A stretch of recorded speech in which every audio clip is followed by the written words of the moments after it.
I'll give you the clue. You will have to be the first to give the correct. First, raise your hand. First to give the correct response in the form of a question. Welcome back, Ron. I'm trying to get fired. Raise your hand and Ron will recognize you. Okay, are we ready? And this is easy. I thought I'd make it easy for you today. This Rotarian has 3 last names and a suffix. Oh, that's easy. I thought it was very easy. This Rotarian has 3 last names and a suffix. All right, Duncan. Who is Duncan Campbell Tanner Jr.? Who is Duncan Campbell Tanner Jr.? That's right. And for your prize, you get a Duncan yo-yo. It's a fix. I thought that was easy. Sorry, Duncan. A Duncan yo-yo. Thank you. Well, since you're up here, Mr. Yo-Yo, do you want to do Find Day? Is it time? Yes, it's time. Oh. No internet? Dun, dun, dun, dun. Dun, dun, dun, dun, dun.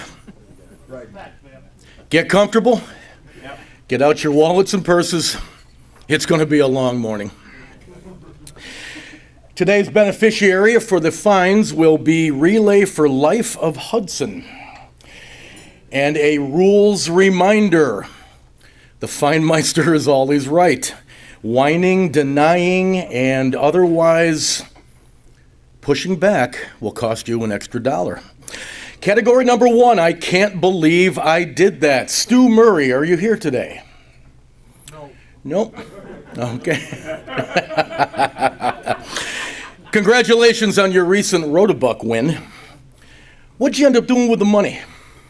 Put it in my checking account. Okay, that's $2. So much for giving back, Stu. Shame on you.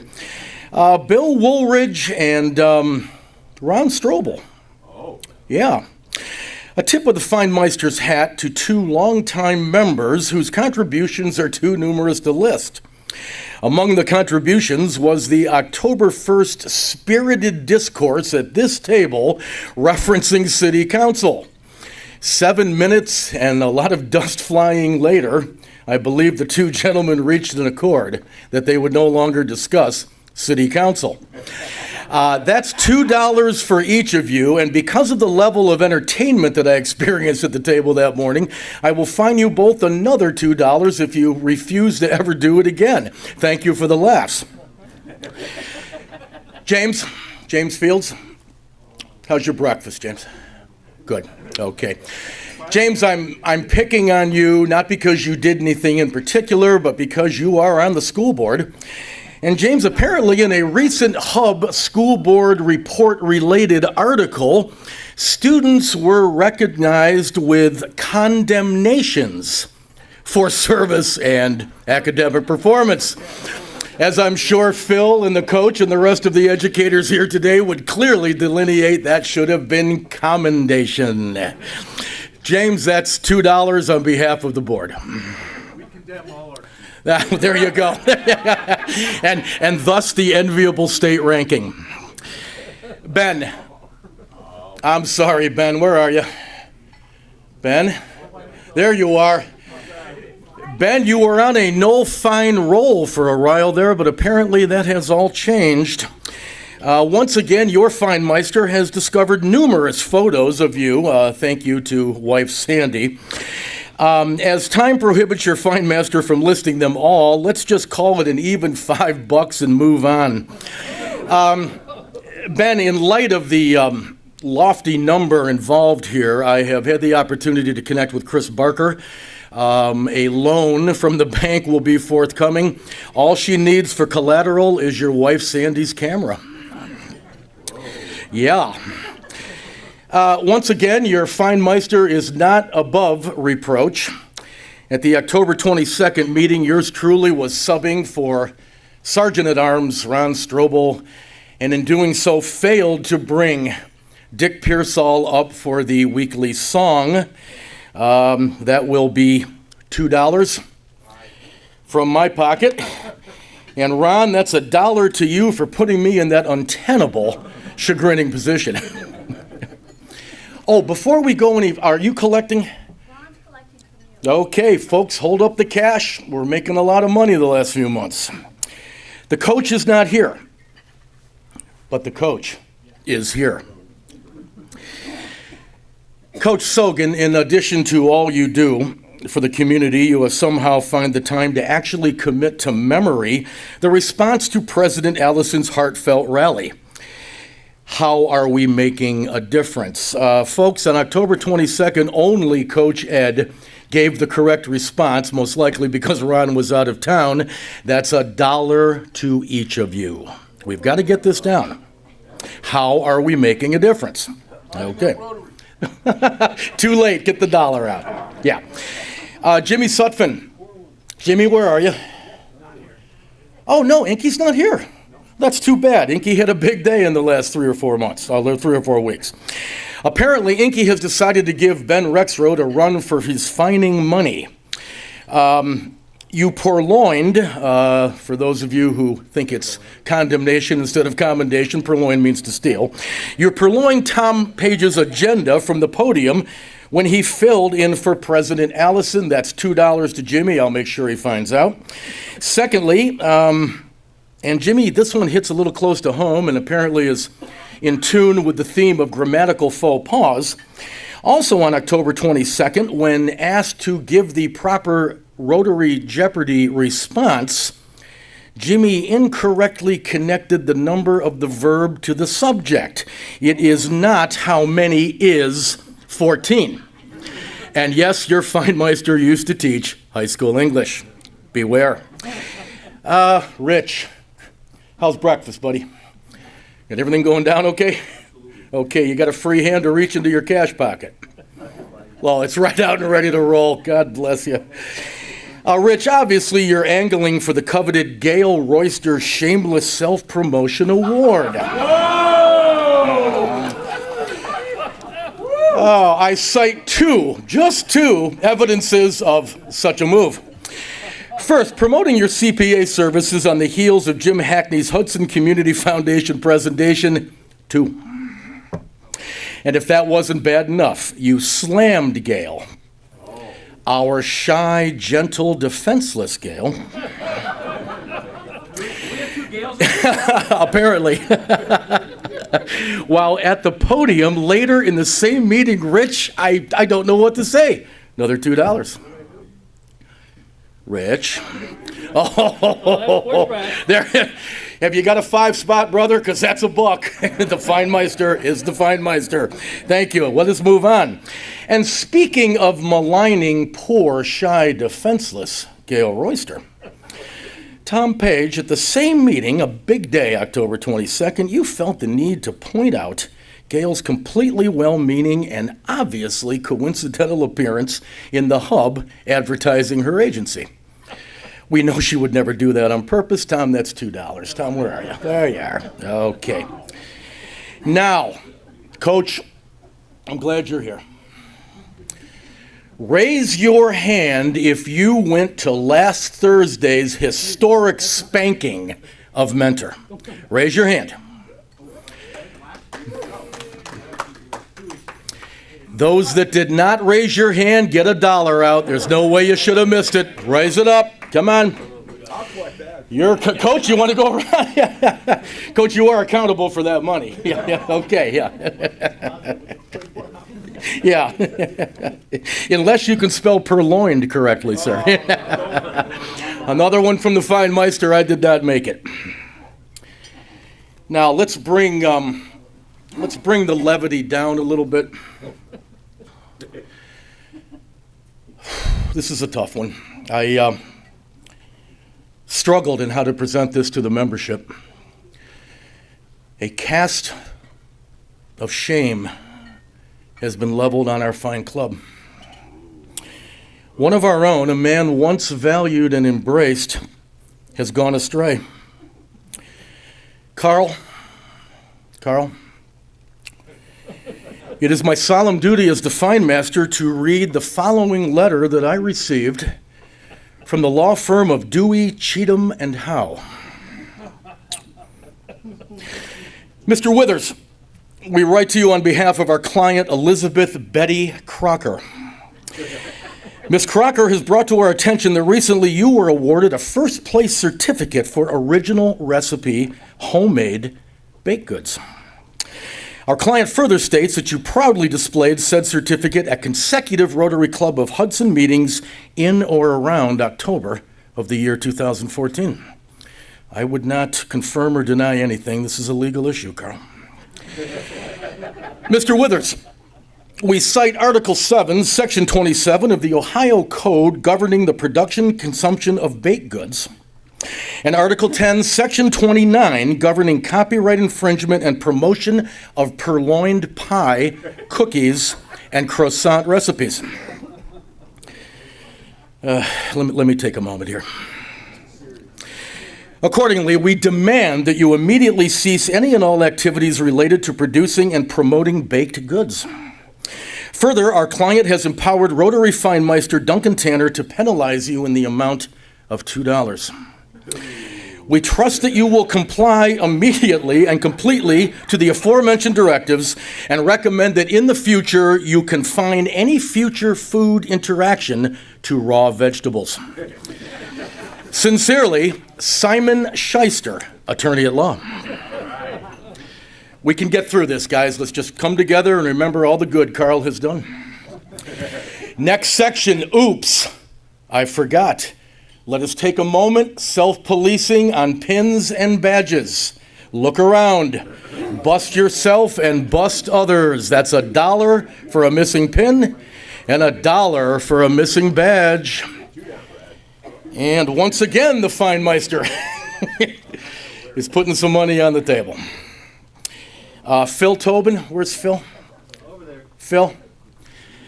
You were missing a badge on October 8th, so if you're missing another one, throw an extra $1 in there. Very good, sir. Thank you very much. And finally, Category 3, Publicity Hounds. Phil Herman, I hate to do this in front of those that admire you and report to you.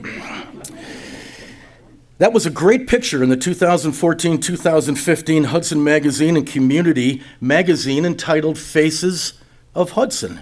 Congratulations. Now, Phil, I've only known you a little less than a year, but in that time I've found you to be a capable and compelling leader and a good man and one who quietly gets things done. And I want you to keep that in mind as you move forward, because the fact that your face amongst the faces was, how do I say this, the least compelling, should not be of any problem for you at all, sir, okay? It's that quiet confidence that we all love and follow. That's $2, Phil. Andy Morse. Yeah, Andy, very good. Andy, that was a great article in the October 3rd Plain Dealer referencing Ohio Awning, your growing company. Congratulations. Your fellow Rotarians are justifiably proud of you. Andy, that's $2 for the publicity. And Andy, your Feinmaster took a long, detailed look at that picture, and there appears to be a tiny tear in the upper right-hand corner of that awning. That's another $1. Oh, no, Ed. It's just going to get more expensive. Please sit down. No. I don't have any money left. I sold the building. I'm homeless. I don't have any money left. Next month's beneficiary will be Andy Morse. Coach Sogan is not here today. However, we will tag him for $2 appearing in the October 15th Hub article entitled Hudson Community First, Take a Second, Make a Difference Nominating Committee. Phil Tobin and Bill Woldridge. Interesting pairing here today. The two of you appear in the September 24th Hub, accepting a check from Hudson Community Foundation on behalf of Music from the Western Reserve. Another great organization, however, that's $2 each. And, gentlemen, another $1 each for clearly appearing to be fighting over the check in the picture. Go figure. And Bill, before you put that money clip away, you also appear in the October 15th Hub presenting a check to the Hudson City Schools Board of Education. We'll call it $1 on this one, just $1. It's a great cause, and as you all may know, your fine Meister is a huge fan of public education. Gail, did Gail make it today? Gail? Okay. Hi, Gail. Shy, gentle, retiring Gail. Great shot of your daughter playing soccer in a recent Hub article versus, I believe, Medina. Granddaughter, I'm sorry. Oh, no, that's the kind of mistake you want to make. I am not feeling bad about that at all. Okay. Gail, one question. Oh, hang on, not quite yet, President Allison. Gail, did you go to your granddaughter's game? Rats. Take the money. And now, finally, and I appreciate your patience and goodwill, happy news. Raise your hand, get some money out, and let's share the good news. Ron? 3 months ago, on August 2nd, we had a granddaughter born at 2 pounds. She will be going home either today or tomorrow. Weighs 6 pounds, 9 ounces, and everything is wonderful. And I'm saying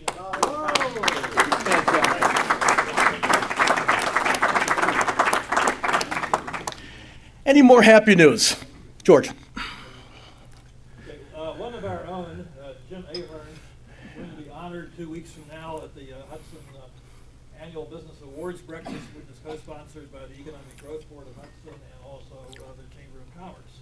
He's going to be recognized for his work with Hudson Job Search. All are welcome to attend the breakfast.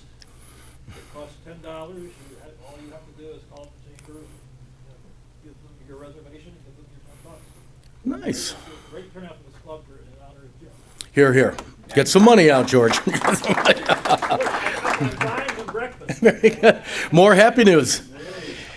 Please. It kind of pales in comparison with you guys, but in 2 weeks, my wife and I will be celebrating my 50th anniversary. That's fantastic. Come on, guys. It's for a good cause. Relay a Life of Hudson. Any more happy news?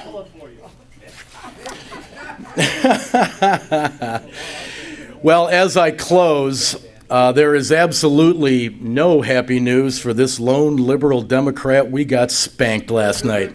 That should be $1 too. Thank you, Fine Master, for another fabulous, fun time. We appreciate it. If anybody wants to order a new badge, I'm going to pass this around. You can look at the picture and look at the cost, so it's up to you. Chris asked me to tell you that. All righty, Tom, are you ready? I got a couple things, huh? How do I follow up with that? And then the coaches are coming on. But a couple things. Service learning. Some of us went out.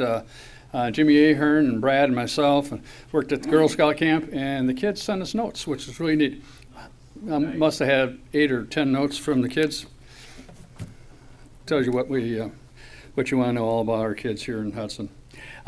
This is Inky's not here today, and by the way, he's a little under the weather. Give him a call. Next week, Santa Ana Green is going to have a sign-up sheet. Eddie Sogan's going to be passing it around, but Jimmy wanted me to have you know that. And third, but not last, fall fundraiser. We're back. I will be gone next week, but Larry and Jim will carry on. This is kind of self-explanatory here. It's going to be a 4-week program of selling from November 5 through December 3rd. Delivery will be here like we did last year with the caramel corn and roses. The rose price is the same, and same thing with caramel corn. I mean our standard cost. And for a dozen red roses, $20, and for a gallon of the caramel corn, $15. This is real important. I know it goes through a foundation, but we promote this. The money we raise is going to go back to the kids, so this is really, really important. I know Gail, through service learning, did a heck of a job last year. I don't know how many, I've got a list of how many cans of caramel corn and roses. Football team, you're being challenged. Field hockey group, same thing. Get out and sell that stuff. Your boy or girlfriends, your mothers, your grandmothers, you all like roses. And you guys like to eat caramel corn. Sorry, Coach, I know. Yes? What's the price for a direct contribution instead of $100. Yeah. But I really want you to go sell that stuff because that means we're promoting the club, and they'll say, hey, where'd you get those roses? Oh, where'd you get that caramel corn? And we can always say what it's for and where it came from. Oops.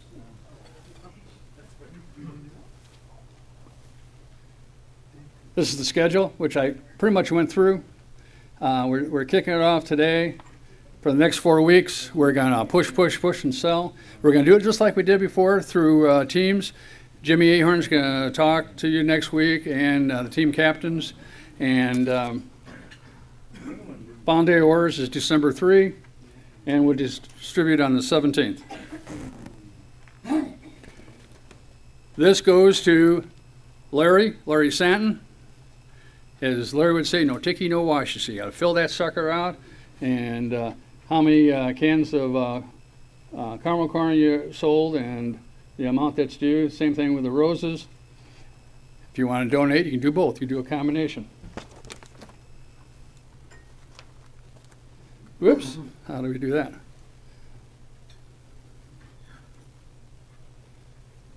Thank you. So how do we get to our $100? I just put a little spreadsheet together. You can do it any way you want, but this is just kind of a spreadsheet that tells you what the sales price is, how much it's actually costing us through our vendors, and what the profit is per unit. And then I just gave you 3 examples down below. Okay? I'm not going to do a lot of selling right now. Let's get out and let's push. It's going to go through the captains. And yes, I took the winning group out for breakfast at Johnny's. We'll do that again. And I want to tell you, the competition was stiff last year. It was stiff. But whose team won last year? Does anybody know? Tucker's Titans. We won everything last year. Oh, that's That's at least $2. That's shooting fish in a barrel. Any questions? Going, gone. Thank you.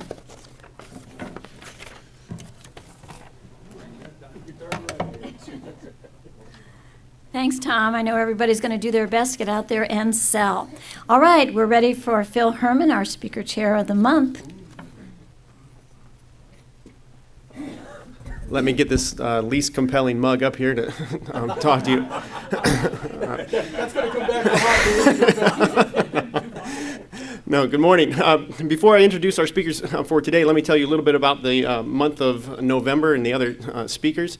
Next week, Gail will actually be introducing our speaker because I will not be here. I will be at the Ohio School Board Association Capital Conference giving a presentation in Columbus.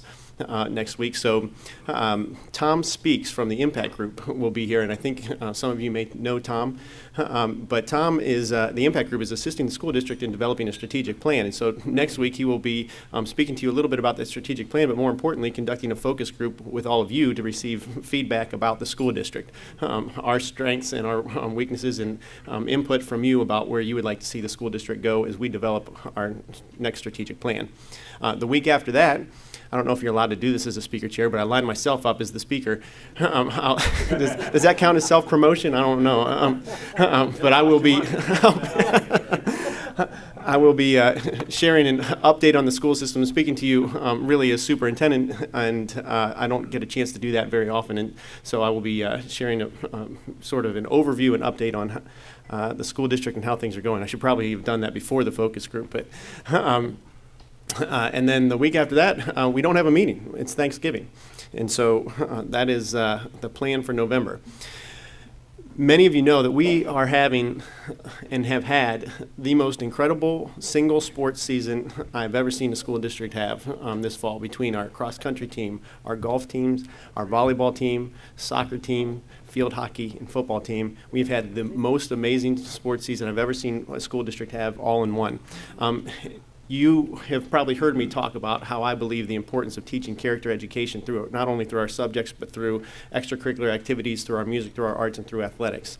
And I've asked 2 coaches to come this morning. They brought some student athletes with them as well, who do a great job of teaching character education through their programs. It's my pleasure to introduce to you Coach Lori Wilkins, who is the Hudson High School field hockey coach.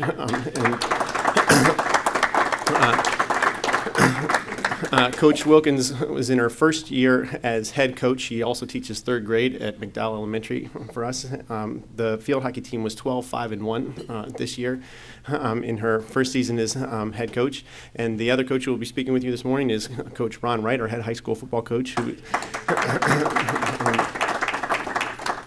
who's also 10-0 in the regular season, undefeated, and will be hosting Saturday night Massillon Perry in the first round of playoffs here in Hudson Memorial Stadium. So again, I turn things over to them and their student athletes and thank them for being here today. Yeah,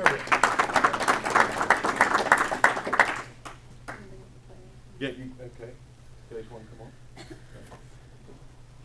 I have with me Matt Reitnauer. Matt, you want to raise? And Mitch Gadani. Okay. I'm sorry. Microphone. Yeah, I'm sorry. Matt Reitnauer, who plays defense for us, and Mitch Gadani, who plays offense for us. And Jen Gadani came to support her son. Okay. And I have 3 juniors with me today: Finn Madden, Ashley McClelland, and Eleanor Bashan.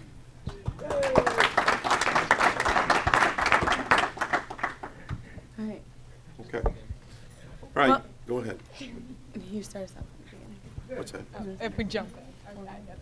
Well, what we're here today, Phil's asked us to come in and talk a little bit about positive reinforcement and what we do with our teams to help with the number of student athletes we have, and talk about positive coaching, role modeling, and how we work that into our team structure. So Lori, we sat down last night and kind of had a meeting, and we have a coaching booklet that the school has. We've initiated, Phil, I can't remember the name of the group, Positive Coaching Alliance, that is in, and they have talked to us, all of the staff, about leading the youth of today and how we do that with our student athletes. So this is kind of some things that Lori and I both considered and talked about when we talk about our sports and talk to our guys. And they have a microphone, and if they want to add something as we go on, we're asking them to chime in when they can. Okay? So I think the most important part is, of course, obviously in football, winning is important, and they're 10-0, and so I think that says a lot about their program. But teaching the life lessons is more important, and that was our goal as coaches. This year more than ever was to teach more of the life lessons in and out of every game, winning and losing, and to gain things from, I think, overall practice games in general. And I think we both agreed that the culture of our teams has played a big role. I was lucky enough to walk into a program that has been built from the bottom. And Pat Laughlin, who coached the 1984 and 86 state championship teams, stood on the sidelines with me during all tournament games this year. I think that carried over into Connie Walton and Jen Haney, and then I took over this year. When you have a program that has the history and has the tradition, it's already there for you. The girls come in with the attitude, come in knowing that we're going to be strong every single year. Last year we graduated 3 Division I athletes and lost about half of our starting lineup. This year we were going to be young. We knew that. We knew we were going to be the underdogs. But how are we going to approach the season? I think we started the season with some adversity. We had some choices that were made. And we were not only young, but we were now down players. And in any other program, I think teams would have folded. and fallen apart if there wasn't the tradition, if there wasn't the history, and if they didn't understand that they can still be good. And we ended up finishing this season with one less win than we had last season, with a 13-game winning streak. So I thought that was huge for our program. Along, like Lori just said, if we look back on the program, and if you are a Hudsonite and have been around, you know that our own Ed Sogan has been the head football coach and did a wonderful job.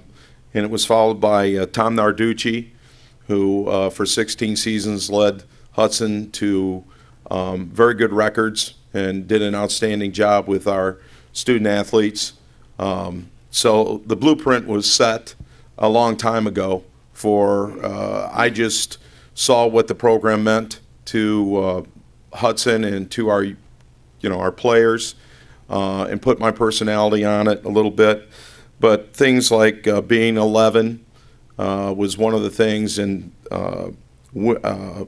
being men for others, and just trying to talk about following the golden rule, and show a lot of leadership and caring for others, even though it is a pretty physical and contact sport that you can be on the field, you can be physical, and if you want to say violent, you can. But when we get off the field, we are men for others and spend time helping others and doing serviceable things for other people. And I think that if you look at not just the student athletes that are up here, but you look at Hudson in general, and you look at our school and the service learning that goes on at Hudson High School, it's and the city schools.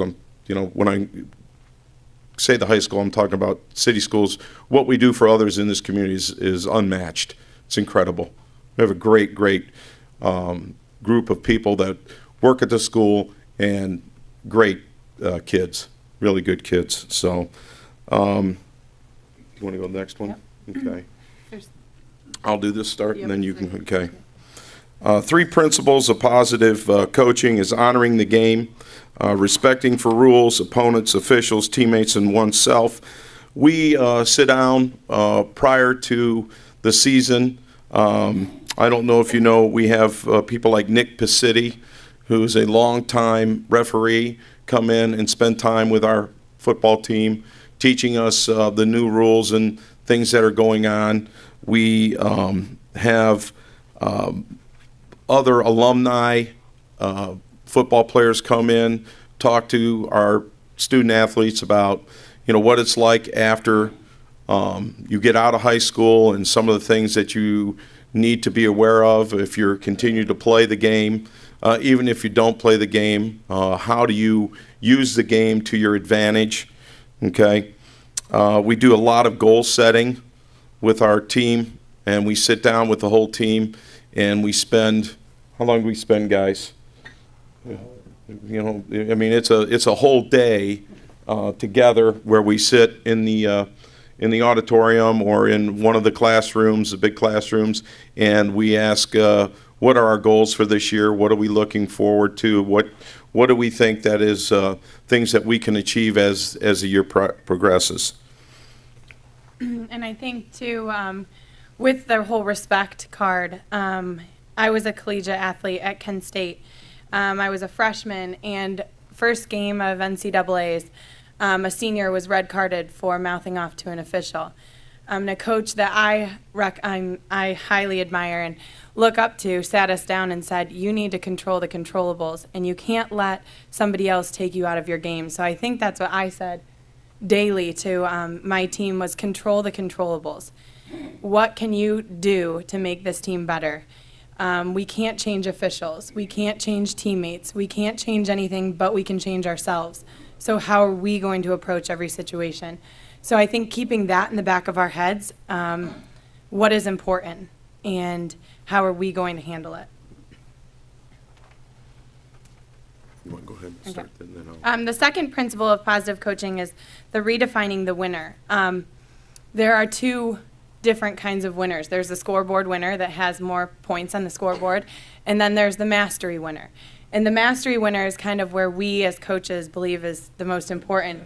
The effort, the learning, and that the mistakes are okay. The effort being the allowing the players to take control of their success. That I think we had 2 games, and you guys can jump in here, but where we lost in overtime.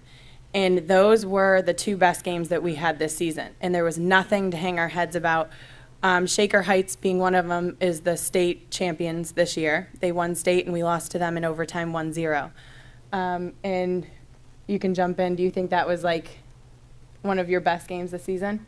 Yeah, I mean, Shaker, like, we tried very hard, and it wasn't like, at the end of the game, like, people were sad, but I tried to, like, have the mentality that it's not the end of the world because we know that we put all that we had out there, so there's nothing more you can do in the end, so.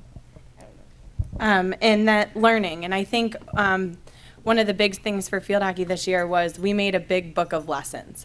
And I brought all the lessons that we had learned to the state tournament. And I said, look, girls, we have learned everything from the first day of preseason till now. And here's our book. And I guarantee that all these other teams do not have as big of a book as we do. And so, I mean, some of those lessons, the adversity we hit in the beginning, the 2 losses in overtime. We had a team sleepover 2 nights before a big league game, and we were pretty tired that lead game. So we know now that 2 nights we need to get better rest. And I think Coach can say that his team sleepovers were. Yeah, we haven't had a team sleepover yet. We'll work on that, Lori. Okay, Matt, Mitch, you guys get that up for this week, and we'll do a sleepover.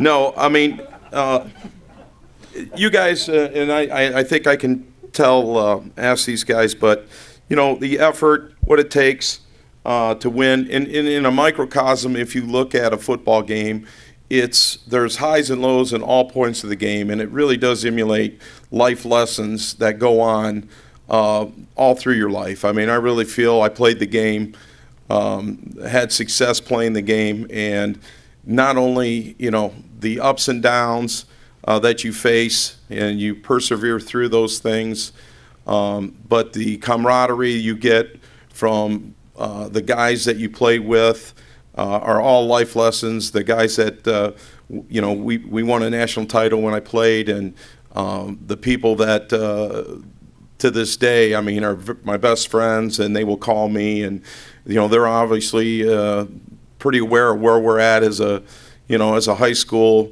as our football team. So it's a great thing to get back.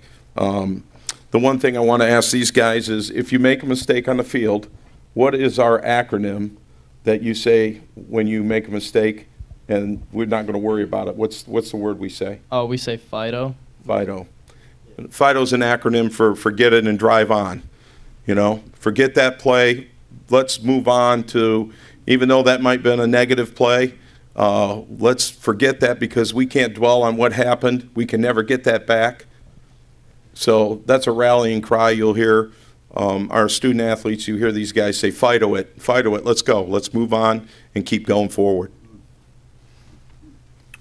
And I think the third principle for positive coaching is filling an emotional tank. And I believe we do multiple things to fill tanks in field hockey because we're girls and we need a lot of tank filling. But we have player of the game. Every single game we sit and we close and we pick a player of the game, someone that maybe isn't the standout player all the time, but just gave it their all that game. We do character awards, so this might be the 12th girl, or this might be the sophomore that doesn't see playing time all the time, but she picks up every single piece of equipment in practice, and she's beating everybody in the sprints. At the end of the week, we give them a box, and they go put something in the box and bring it back. And at the end of the year, we have now a character box and a player of the game box to look back on and see all the names of all the girls that contributed to our success this season. We do kind of the same thing.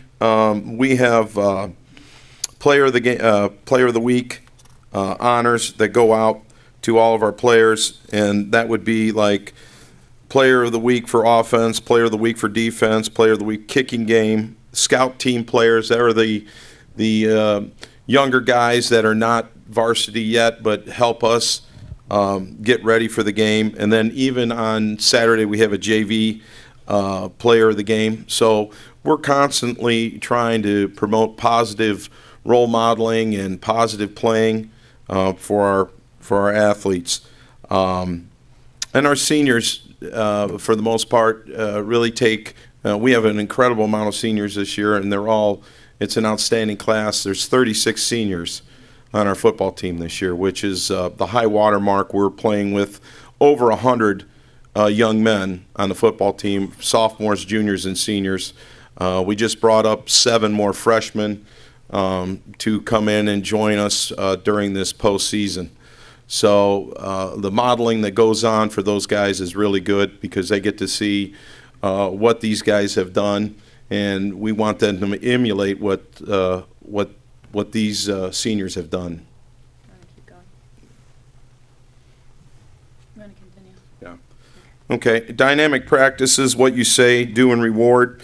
We help players pursue the mastery sport. We want to work on them. We have a really, really good, very blessed here to have a great staff. There's about 12 guys out there at any point during the evening, meeting with our players, talking to our players. The practice schedule is set. We start as soon as 3:15. We're in our new facility now, which is a beautiful facility. If you've not been over to see it, I would ask you to come by and I can show you the facility. But we take those, when they come in, we say it's posted. Here's today's practice. Here's what we're going to do. This starts prior to, even in July. We 2 of the staff members took a busload of football players this last year and did camps. They went to Maryland, they went to Penn State, they went to Ohio State, they went to Michigan to compete against other players in the Midwest. July practices are 10 days, so we have 10 days to work with them, and then we start the season. And this year, before we even played a game, I think we had done 30 practices at least before we even started the season. So the time spent with these guys is incredible. Bill Walsh gave this quote: "Players see a coach who's generating energy in everything he does, not just a person standing in judgment of them." That creates a captivating environment that you really must have. And I think, Finn, do you want to say a little bit? During season, we really played as a unit, and you could tell that we connected a lot on and off the field. And we were all best friends, and you could see that when we played. And I think, too, we just had individual meetings last night, and as we sat down with Finn, what? You want to keep going? We sat down with Finn. She said, that my favorite part of the season was my assistant coach running with them in their workouts, in their conditioning. And then I usually would come over after work, sometimes be in my practice clothes right away and jump in to the playing and the scrimmaging. And I think just being down on their level and not putting yourself above and ordering and telling them to do something that you can't, I think they respect you more as players. Game situations are, been doing it for a long time, but we talk to our players all the time about, what's anticipated. Last night when we talked about Perry, Mitch, maybe you want to expound on that a little bit. What did we do? I came in and then Coach Goff and Coach Sturdy talked to you guys. You want to say how that went or what we did for that? Yeah, for the practice, the scouting report type thing. Perry is a 6-4 team this year. They play in the Federal League, which is a good league in Ohio. Great competition. So, Coach was pretty much saying how we can't take any game lightly. The record doesn't show that they're the best team in the state, but they're very good. They play very good competition, and we're going to come out every game just like we did at Menor. Huge games, and this is a huge game. follow routines. Like I said, every day is Tuesday practice, Wednesday practice, Thursday practice. We pretty much know now after 10 weeks kind of what the practice schedule is going to be. Unfortunately, we have coaches that don't get there till about 4:15, so from 3:15 to 4:15, the coaches that are there are mostly defensive coaches. We run a defensive practice, and then we go to an offensive practice afterwards. And those usually last. Last night we were on the field till almost 6 o'clock. But it's an interesting dynamic now because everybody is done. All fall sports are done but football. So when you go out on the track or you see it at night, it's dark out there. We got the lights on and there's nobody around us. It's just us out there, which is kind of interesting, and I enjoy it because it's just us. You know, there's nobody else running around the track. There's nobody kicking another ball. There's nothing else out there but football. He So- does miss sharing the turf with field. Yeah, it's with field hockey. I do. I miss the other when half. she puts the goal up right where we run the ball. That's always interesting, and they got sticks and we don't, so we don't want to mess with them. Okay, That's but my favorite when we share with them. yeah. Our girls are so focused. Do you want to? So I just want to talk a little bit about our games. You know, we're a strong program, like I said, and there, unfortunately, we don't have many strong programs in the Cleveland area in field hockey anymore. They're dropping their JV programs, and we're building ours. So, excuse me, there comes a time when we have the blowout games, when we are beating teams a lot to a little. And what do we do as coaches? We change the game plan. So we get all 22 girls in. Your second string, your freshmen, your sophomores into those games for practice. We work on the special plays. We work on our corners that we don't get to against the big teams. And then when they're tight games like a Shaker Heights or a Hathaway Brown that always give us a good competition, that's when we focus on our composure and we focus on controlling the controllables and what can we do to, you know, get the outcome we want without letting the intensity or the bodying up affect our play. They're two very different feels, and I think these girls had to juggle a lot this year with whether it was going to be a blowout game or a tight game and how we were going to handle that. I just wanted to say that the state of Ohio has really made a difference this year a little bit in our team in the fact that with 100 players in Hudson, if you're winning by more than 30 points, it's second half, the clock never stops. It keeps running. To let you know, I'm against that because we have a number of players, just like Lori said, we have a number of sophomores, juniors, sophomores, and even freshmen that don't get in the game, and they deserve to be in the game. They work as hard as the varsity players do during the week, so when the 30-minute clock rolls on, we don't get as much playing time as we deserve to get.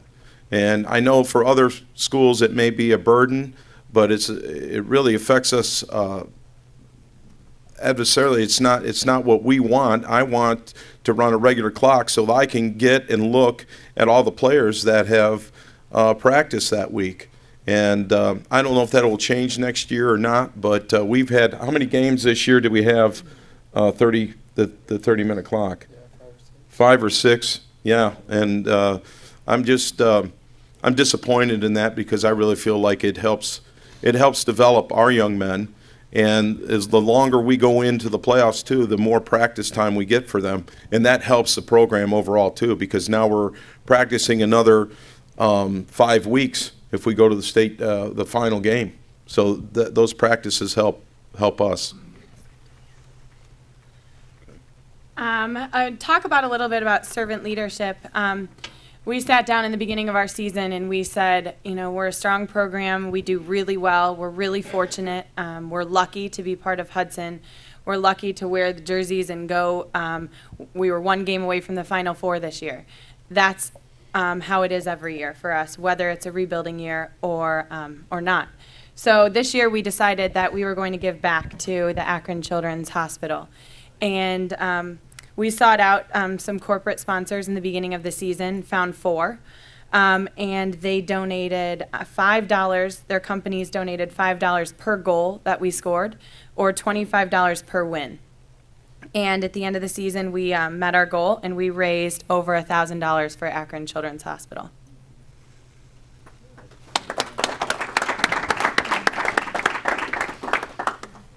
Well, like I said, service learning, and then we have Coats for Kids. That was a Strongsville game. It was 2 teams, 1 goal. And we, Fussy Cleaners, gets the jackets, cleans them, and then it goes up to the Cleveland Boys and Girls Club. We received award last year. We were in Cleveland Magazine as one of the top high school givers to that program, and it was very, very nice and honorable. As a matter of fact, this Friday we're going up to Westlake to receive another award for our endeavors with Mary Lee Mendler. Trent Mendler's mom has kind of ramrodded that situation, and we're being honored this Friday for that organization. So we're excited for what our football and all of our athletes do for others. And there's a great give back that we do here in Hudson. And please, anything you guys want to say real quick before you? You want to say anything? What field hockey was? We had a team motto this year, and it was Ohana. You want to come over here? It's probably louder. Come on. Nice and loud. Here you go. We had a team motto this year, and it was Ohana, and that means family, and that was important to us because through anything we would stick together because we love each other and we respect each other, and that was what really helped us this season.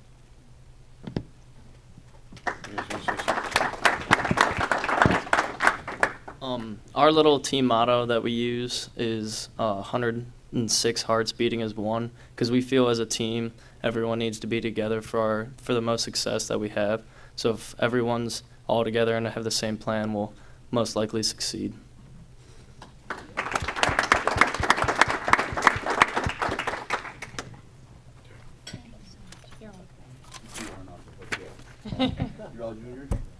Thank you so much. That was fascinating. Mitch, Matt. All right, these guys are seniors. I'm going to let them eat in about 30 seconds of my time. You can tell us where they're going next year and what they're going to do, because they're gone. And enjoy your last game, because you'll think about it the rest of your life. Mitch? Yeah, I'm going to the University of Toledo next year. Looking to get a business degree, but it's kind of crazy. Like, we were all the seniors. Some of my friends were at the game, and then after the game, at Mentor Week, we were just kind of hanging out in the locker room, and we were thinking about it, and we were like, 4 years has gone by so fast, and I mean, it's already Mentor Week, and last year we really strived to get to this week and beat this powerhouse team, and it already came up so fast, and just trying to pretty much enjoy every single day with everyone. I mean, thank you for all the cheers and all the support you guys give, so thank you.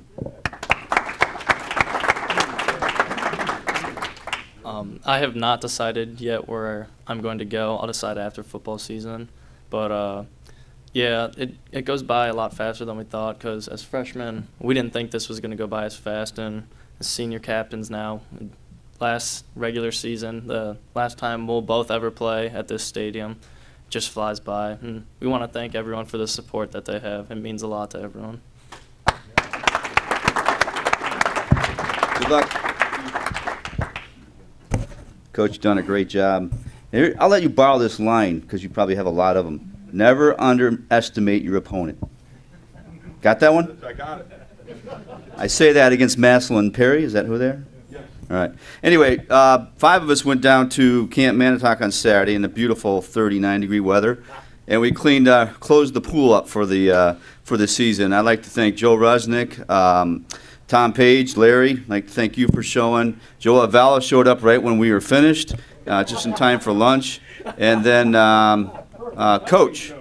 If you guys want to hire Coach Sogan, that guy, he's a worker bee. He just goes about and he does double what everybody else does. He's a grinder. So if Mary will allow him to, be available for hire, what a great job. And then Bob Haydorn showed up from He's our assistant governor. So I can honestly tell you it's probably more enjoyable to open the pool in May when we're all wearing T-shirts and shorts than it is to close it. This is, by the way, Camp Manitowoc is a project that we now sponsor the pool. There's a sign on the pool house saying this pool house is maintained by Hudson Rotary Club. So thank you, men, for coming down this last Saturday and cleaning up.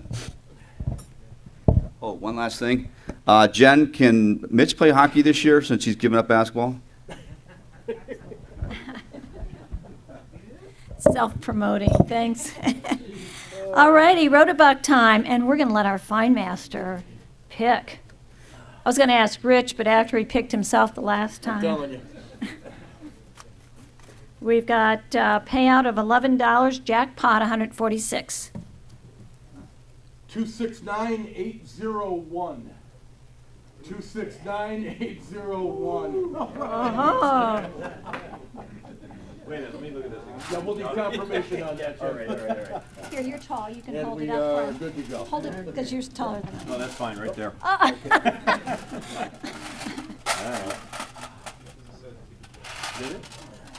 He's asking me if this is the black marble. No. Thank you very much. All righty. Thank you. Have a great week. See you next week.